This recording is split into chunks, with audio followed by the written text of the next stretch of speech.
Now I am going to talk about tips and tricks to score Centum in Samacheer Kalvi in mathematics. இதுக்கு என்ன பண்ணணும்னா சமச்சீர் கல்வி 10th maths 2020 exam ஏப்ரலில் வரப்போகுது. அதனுடைய மாடல் கொஸ்டின் பேப்பரை ஃபஸ்ட் நம்ம பார்ப்போம். இந்த மாடல் கொஸ்டின் பேப்பரில் என்ன மாதிரி டைப்ஸ் ஆஃப் கொஸ்டின்ஸ் கேட்பாங்கங்கிறது இப்போ டீட்டெயில்டாக சொல்கிறேன். முதல்ல இந்த எக்ஸாமினேஷன் முதல்ல 2.5 மணி நேரம் இருந்தது, இப்போ 3 மணி நேரம் சொல்லியிருக்காங்க.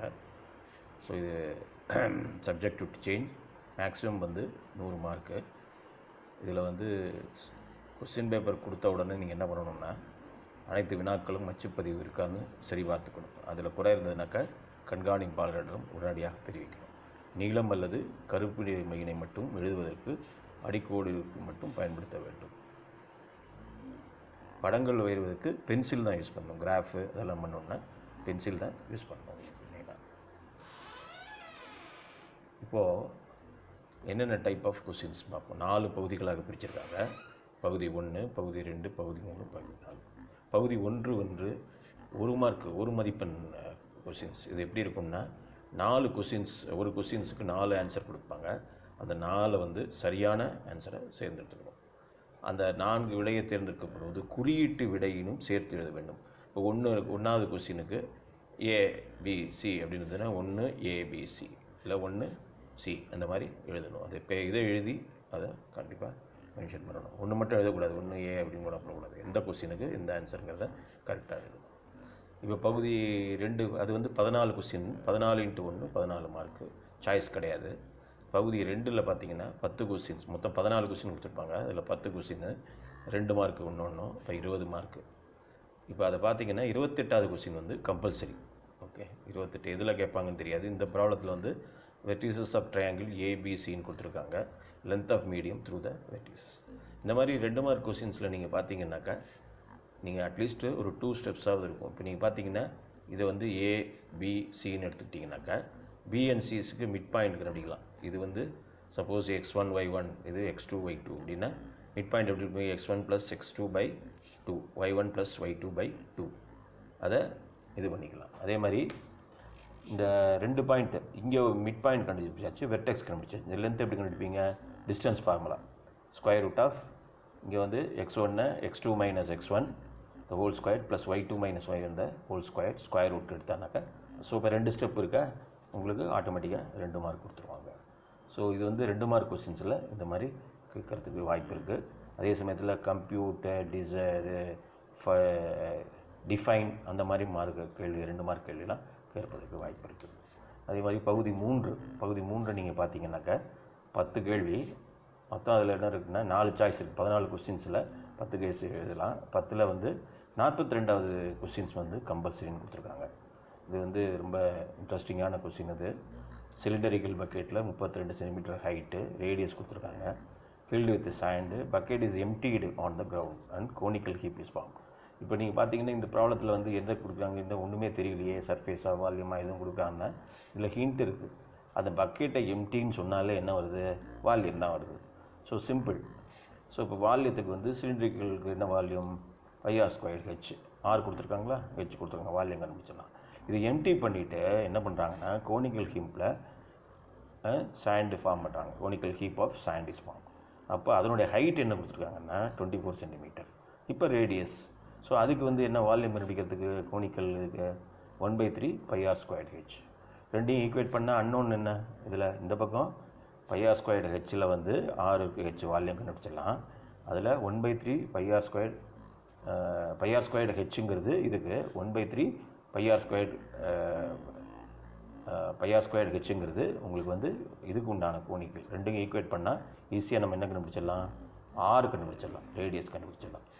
இப்போ எப்படிங்கிறத அதை எக்ஸ்பிளைன் பண்ணி பார்த்துருக்கோம். இதில் பார்த்தீங்கன்னா ரெண்டுமே எம்டிடுன்னு சொன்னாலே volume of cylindrical bucket is equal to volume of ஹீப்னு பார்த்துடலாம். இது ரொம்ப இம்பார்ட்டன்ட். இதுக்கு 1 மார்க் கொடுத்துருவாங்க. அதேமாதிரி இது ரேடியஸ் கண்டுபிடிச்சி ஆர் கொடுத்துருக்காங்க ப்ராப்ளத்தில், ஹைட்டும் கொடுத்துருக்காங்க. சப்ஸ்டியூட் பண்ணால் இது வால்யூம். ஓகே, நீங்கள் இது ஃபுல்லாக மல்டிப்ளை பண்ண வேண்டாம், ஏன்னா ஈக்குவேட் பண்ணுறச்ச கேன்சல் பண்ணிக்கலாம்.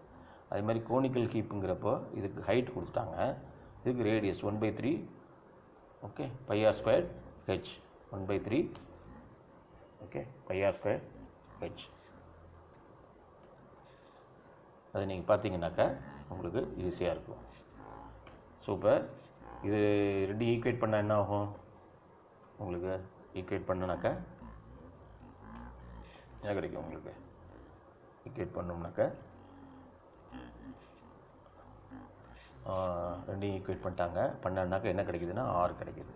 சரி, இப்போ ஆர் கண்டுபிடிச்ச அப்புறம் ஸ்லாண்டிங்லேருந்து கேட்டிருக்காங்க. ஸ்லாண்டிங்லேருந்து உங்களுக்கு ஆல்ரெடி இப்படி தெரியும், உங்களுக்கு ஹைட்டு தெரியும், ஓகே, ஆர் தெரியும். அப்போ பிதாகரஸ் தேற்றம் யூஸ் பண்ணால் என்ன பண்ண முடியும்? இந்த அட்ஜசன்ட் ரெண்டுனுடைய ஸ்கொயரே பண்ணி அதில் ஸ்கொயர் ரூட் பண்ணால் அது கிடைக்கும். அதுதான் ஸ்லாண்டிங் லென்த்து. இது ஸ்ட்ரைட்டாக.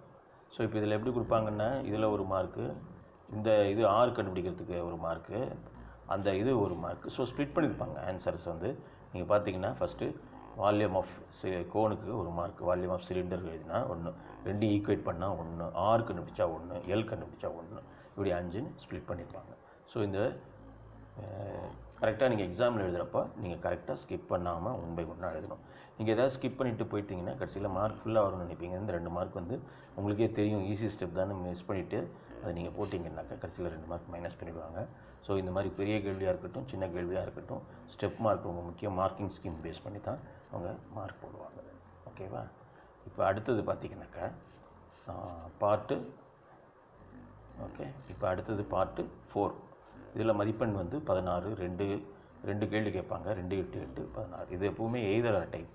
இந்த கொஸ்டின் பார்த்தீங்கன்னாக்கா ஒரு கொஸ்டின் இல்லைன்னா இன்னொரு கொஸ்டின், அதே மாதிரி ஒரு கொஸ்டின் இல்லை இன்னொரு கொஸ்டின். அதனால் இதுவும் ரொம்ப ரொம்ப இம்பார்ட்டன்ட். இதில் முக்கியமாக கிராஃப் வந்து என்ன கேட்டிருக்காங்க, குவாட்ரேட்டிக் பேஸ் பண்ணி கிராஃபு, அதே மாதிரி சர்க்கிள், டேஞ்சன்ட்டு, அதை பேஸ் பண்ணி கேள்வி கேட்டிருக்காங்க. ஸோ இந்த மாதிரி அதிக 8 மார்க்குங்கிறப்ப அது கொஞ்சம் லென்த்தியாக இருக்கும். ஸோ அதை நீங்கள் ஃபோக்கஸ் பண்ணணும். இதில் நீங்கள் ரொம்ப இம்பார்ட்டண்ட் டாபிக்ஸ்னு பார்த்தீங்கன்னா அல்ஜிப்ரா ரொம்ப இம்பார்ட்டண்ட்டு. 8 மார்க் கொஸ்டின்ஸில், ஜாமெட்ரி 8 மார்க் கொஸ்டின்ஸில் வருவதற்கு வாய்ப்பு இருக்குது. இந்த ட்ரிக்னாமெட்ரி, மென்சுரேஷன்ஸ்லாம் ரொம்ப இம்பார்ட்டன்ட். 5 மார்க் கொஸ்டின்ஸ் வந்து நிறைய இதில் கான்சன்ட்ரேட் பண்ணுவாங்க. அல்ஜிப்ராங்கிறது உங்களுக்கு இயற்கணிதம் வந்து வடிவியல். இதில் வந்து நிறையா இந்த கிராஃபு, இந்த 8 மார்க் கொஸ்டின்ஸில் நிறைய வருவதற்கு வாய்ப்பு இருக்குது.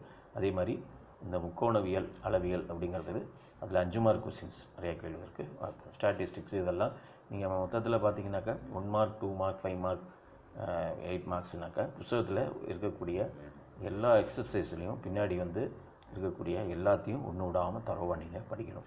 படித்தா தான் முடியும். அது முடியாதவங்க மார்க் வாங்கணும்னா இந்த 4 சாப்டரை பண்ணிங்கனாக்கா ஓரளவுக்கு நீங்கள் மார்க் வாங்கலாம். ஓகே, ஸோ இதை உங்களுக்கு நீங்கள் வாட்ச் பண்ணுறதுக்கு ரொம்ப தேங்க்ஸு. நீங்கள் இது பிடிச்சிருந்ததுன்னா இதை லைக் பண்ணி மற்றவங்களுக்கு ஷேர் பண்ணுங்கள். நிறைய வீடியோஸ் அப்லோட் பண்ணலான்னு இருக்கேன். உங்களுடைய கமெண்ட் ரொம்ப இம்பார்ட்டன்ட். அதாவது மற்றதுக்கு டீட்டெயில்ஸ் ஏதாவது டவுட்ஸ் இருந்ததுன்னா நீங்கள் இதுக்கு கால் பண்ணலாம். தேங்க்யூ ஃபார் வாட்சிங்.